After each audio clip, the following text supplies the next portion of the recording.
Hello everyone, તો આજે અમે જવાના છે સાળંગપુર. તો અહીંયા બધો અમે સામાન લઈ લીધો છે અને અમારે જમવાનું બાકી છે. તમે જમી લઈશું. ટાઈમ થઈ ગયો છે 11:30 નો અને અમે હવે નીકળી ગયા છે. અને અહીંયા જો આપણે હેલ્મેટ પણ પહેરી નાખ્યું છે. અને અમદાવાદમાં તો ખરા બપોરે પણ ટ્રાફિક જોવા મળે છે. જો કેટલું જામ થઈ ગયું છે અને બપોરનો સમય છે એટલે બહુ વધારે ગરમી લાગે છે. તો આપણે એક બ્રેક લઈ લઈશું અને કરી લઈશું થોડું ઠંડુ.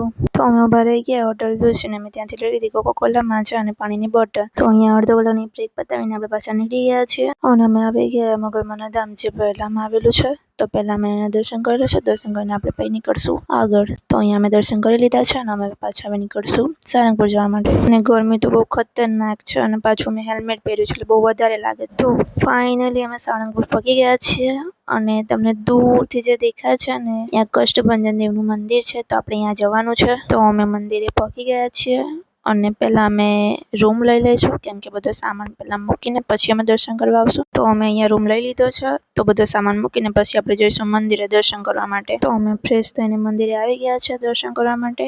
અને ચાલો તમને પણ દર્શન કરાવડાવું.